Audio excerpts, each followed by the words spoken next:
Okay, I'm back. Part 2 for setting up beginning your altar in your house. So you can put little artifacts or whatever you find, whatever your energy leads you to put. You can put, whatever kind of altar, whatever religion that you basically are. It doesn't even matter. You can get, what's this, Havana, you can put this on there. This is my daughter's. I mean, you can get like shells for Yemia, the Ifa goddess Yemia, right? You can put your shells on there. The blue would represent the water. So you can create it how you want to your own taste. It's no even basic way to really do it. And then you can have a little tray where you can drop a couple of coins or money in it. I just took this off of the so that you can see. You can have something for change just to put in there. That's what I saw in one of my bosses, Hinduism, altar. They had the little money thing for good luck and all that, the little stuff they have. You can fix it up how you want to originate it. You don't have to be, cut and dry. You can do Egyptian style, because I like, Egypt, so everything can be like Egyptian or, based off Ifa, the Orishas. Like I can put some of my stuff from over there. If I wanted to go get a second one, I can put the Sphinx on there. I used to have it on there a long time ago, but I created another space, with all my Egyptian figures. I created another space. So you can fix it however you want to. Put your crystals on there, because that's energy. Crystals are energy. They give off energy, right? So a vibration, so it helps lift your vibration up, okay? So you can do it how you want to, but make sure you have a plant for life, creation, and if you want to do wine, or not wine, if you want to do rum or vodka, they like that, okay? You can do cigars, you can do coffee, if you want to give your Orishas coffee, you can have a little coffee thing. I have that also.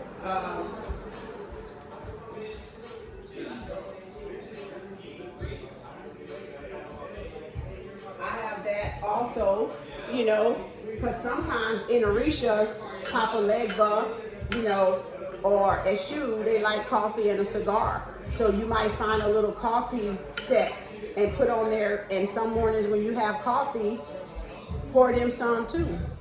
And it's just you paying homage. There's nothing wrong with it, because your ancestors live inside you. So you're doing this stuff by different foods you eat anyway. But where do you think all that comes from? Because you got their cells inside you. So they're still alive inside you to guide you on what they want from you. You just have to listen. And the more you become in tune, spiritually with yourself and your source, you'll be guided how to create the altar space for you. You won't, it's nothing to it. I mean, I got a lot of stuff from the yard sale, from thrift stores, but before you put anything on your sacred space, make sure you sage it, okay? Because that, you don't want other people's energy on there. So you would sage whatever you brought into the house. You wash it off if it can be washed off, right? A lot of stuff you can clean with cold water or salt water, because salt water is like, it cleans off negativity, right?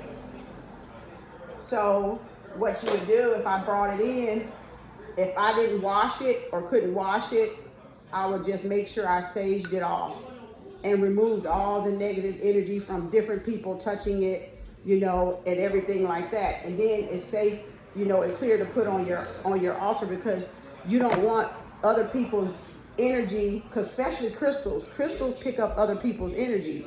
So, because other people, oh, this is pretty, oh, and they touching it all the time, right? Oh, look at this, Mom, look at this, Dad, look at this, and then they put it back. So that energy is holding everybody's energy, right? So You even have to, before you put crystals that you pick up from crystal stores, you have to sage them off too. So this is what you would do. If you, some of them you can dip it in the cold water, you know, hot, like warm water, and then polarize it in cold water, ice cold water, and that'll shock and clear off any energy in that crystal. And crystals can be programmed to do what they do if you look them up. Like say aventurine, say if aventurine was for money, I could say clean it, clear it, and then reprogram it to bring me money, because that's what it's designed to do. Or if it's for healing, that's what it's designed to do. So I speak into the crystal and put that energy in that crystal, then that's what that crystal is going to do, because that's the vibration of that crystal anyway. Okay, so crystals hold a different vibration. They're nothing but spiritual tools, y'all. And if y'all know how to use spiritual tools, then you would know, you know, what to do with those spiritual tools. Now, you got the fertility goddess. Do not put this on there if you don't want no babies. Because if you set that on there, you might end up with a baby. Because that's like the that's like what I'm carrying around my neck, right? That's the So it's about creativity, but you can put stuff like that if you don't have a wound or something like that, it ain't gonna matter. But it'll help toward you getting started on creating things, because this is like the Empress in the tarot card, right? Creation, new life, new beginnings. You can take a singing bowl. You might want to add a singing bowl. Now you see how full they can get? By the time you add stuff and add stuff and add stuff, because you'll start, the energy will start turning over, and you will start just, you know, wanting to give, you know, make it beautiful and make it original to you. And that's what an altar is supposed to be. It's supposed to be original to you, because that's where you're going to go to meditate and get some focus and clear mind. And when you're needing to hear answers, it's no different than going to the altar in church. It's the same thing, but they told you this was wrong, but that's so you could go there, right? And get exploited, basically. When you can do this in your home, have a little tray for some change and drop some change on there, right? So you can have all that, say, in your house. And since I'm a coffee drinker, right? And my daddy was a coffee drinker. If this was still on, even though it's off now, because it's still warm a little bit. I had it this morning. I don't even drink that much coffee. I waste more than I drink. Sometimes I'll pour it in a cup and set it outside and let the spirits have it. And then when it get all runchy looking, I throw it out. But this is Eshu, Papa Legba, and Santeria, and Eshu and Ifa, right? They like coffee, they like cigarettes. Those are the door openers. So if you need a door open in your, like you're going through something, you would consult those orishas or that what they call them, god or goddess, right? Yemia, Oshun, to help you get through what you're trying to get through, okay? Which would be, again, the orishas. And I lost one of my shells. I got to glue it back on. So if I was dealing with Oshun or Yemia, you can have all yellow and green, you know, Chango. You can have Yemia blue, you know, the orishas. This is Eshu, the door opener, right? Ilegua, Eshu, and Santeria. So you could have this even as a centerpiece back there if you wanted to, okay? So it's no one, because your ancestors are different from mine, so I don't believe in telling somebody all the altars have to be the same. They don't. It's an individual journey. Just like with everything else spiritual you go through, it's individual to you. And whoever your spirit guides are will lead you through that path and what to get. Like some things are new, like all of these are new. It still got the tag on it. But these are new. All of these are new. The Sphinx is new, right? But stuff like this, I get from, if I see it at a thrift store, Salvation Army, and I come here, I clean it off and I sage it and I go, okay, here you go, ancestors. And you know, I picked this off the ground. It's symbolism. It means something. So everything is a sign and a symbol but you don't pay attention because you've been trained not to see those signs and symbols, right? So therefore it calcifies you. And Oshun is always with a mirror, checking her beauty, you know, checking how she look, you know, checking her what? Her reflection, making sure she's in alignment with herself. You know, you can't correct somebody else until you correct your own self. So that mirror is your self-correction. So whenever you pointing fingers at somebody else, how about you walk your little tail across your daggone mirror and then point your finger back at yourself? Because you can't judge anybody until you judge yourself first. And if you ain't 100% perfect, shut up. Pretty much is what it is. Because everybody has their own journey. And wherever their path go, it's still going to lead them back to the source and back to the one in which they came from. Okay? So don't let people's criticism affect you.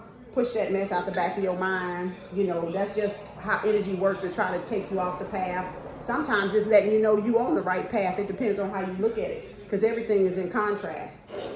And a lot of times you hear chatter, it's letting you know you're actually on the right path. It's not that they trying to stop you. It's letting you know the closer you're getting to your source, you're going to hear, like I say, them dogs Harriet Tubman talk about. When you hear dogs keep going, that chatter is them damn dogs. So keep going, okay? And this is all it is. It's nothing. Hindus have it. I mean, I've seen it in my workplace, in my DON's office. I've seen it in people's homes when I was a real estate agent. I've seen it in people's homes as their home health nurse. And it can be on top of a dresser. It can be on top of anything. You can have a shrine for your ancestors where you can put the water, just a little tea light, and an obituary or a picture of the deceased loved one, and you can communicate with them like that, actually. So you can have an altar and a shrine actually in your house. It works the same, but you're not going to put live pictures on a shrine because those are deceased loved ones from this realm, right? They're actually living up there. You know, this is the dead zone here, this illusion here. So we're living how we got up there, actually. So, and where we came from, and our judgment is what we're living, y'all.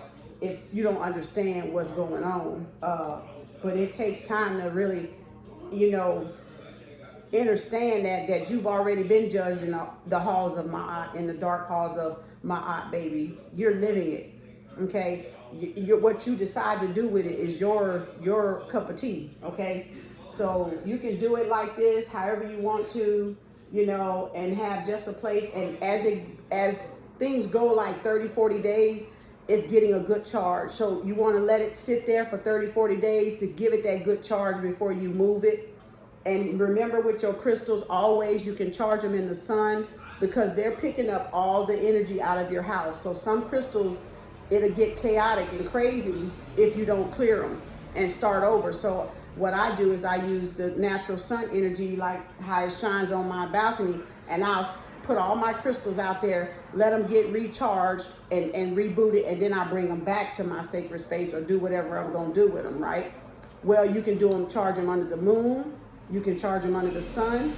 You can put them in, some of them you can put in water and put in your tub. But selenite you can't put in water because it'll melt down. Selenite is something you got to know your crystals. You can't put selenite in water because it'll mess this up. You can't even wet this. Usually you shouldn't. So you would want to just sage this, but this clears itself. This in quartz really clears itself, but I still put them out there in the sun because I want that extra charge from the sun. So that's kind of how I did my journey. You can cater it to however you want to do your journey. I've just felt led to show you guys. I have been wanting to do it for a while to show people, and I was like, well, I'm not showing my own, so I'm just gonna do a make ready one to show you that, you know, how it is. And that's basically all it is. And you can sit here and meditate. You don't have to be this full. It might start off, but the basics is the candle. A dollar store, Dollar Tree candle for $1. You want a glass of water. Okay, that's your water element. You want an incense, right? You want an incense for air. And you want a plant. And you want, that's about it. Water, incense, frankincense and myrrh, or sage, a candle, and a plant to start with. That's it. And however you're led to decorate it or put things on it, that's what you do. Because your spirit, your energy is going to guide you all the way, and things are going to start speaking out to you. I mean, even down to the table itself. Whatever table you get led to buy it, because you can put it in the corner somewhere, right? And that'll get you started. And then as you get further along, you might turn it into a different table. Like you might find some vanity thing to turn it into, you know, and really decorate it really, really nice. So you do want wood on there, of course, and the wood is coming from this incense holder here, okay? So you're having your elements on there. I got brass, I got copper. I put my bracelets, when I'm done with my bracelets, I put my bracelets up there. When I'm done wearing them, my copper and my brass bracelets are even up there because they're getting what? Charged. Even my Taurus, my tiger's eye quartz crystal Taurus bracelet is getting charged. I'll sit it up here. I'll sit it up here with the red crystals, and I'll put the selenite on it to clear it. So you have to learn these things as you go along, and there's nothing to be afraid of. They tried to make us be afraid of it. But as you can see, the church now is all online trying to grab, keep as many people as they can, because they want you to feel that you need them, and you really need to pay attention to yourself. And this is how you pay Octen. You pay Octen by paying attention to yourself. You can get up and pray in the morning right here and give yourself that time. Give yourself that time, tithe, 10th percent Octen attention to the self right here. You can put little change. You can put $1 on there if you want to. Drop a little change. Eshu, Elegua likes change. He likes candy. I can put candy around this coffee if I want to, peppermints or something. You know, it's no one way. I can put a cigar on there. I can put, you know, I can put a cigar. Here's a piece of candy. You like candy. I can just drop it there, right? You know.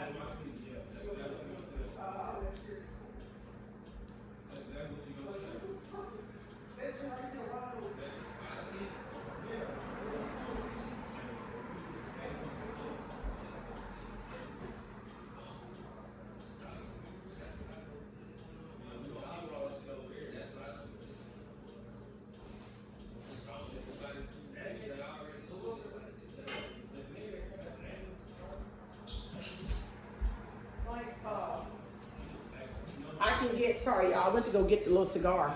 Like I'll keep the, I went to go get the little cigar. I'll get the little tea light. I'll keep that. I might light it. I don't smoke, but I'll light it until it go out. Almost like an incense or like the sage do, right?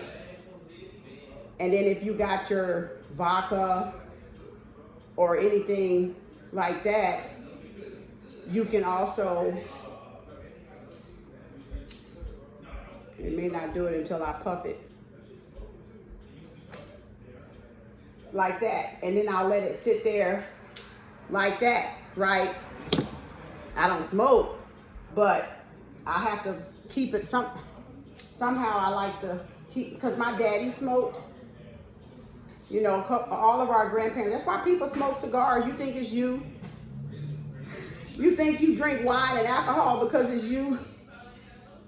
You don't drink it because it's you. You're drinking it because it's your ancestors inside you wanting it. You eat fried chicken because your ancestors inside you want it, but it's a healthier way to cook chicken besides having fried chicken. Right? Then my sage is still going. You know, you want to make sure you put the sage in something safe, because sometimes it gets the smoking up. You know, it gets the smoking up. And this is good for burning sage, these little shells like this. I usually have my crystals in it, but the other day I dumped them out to put these loose pieces of sage in it. But I usually have my crystals in it.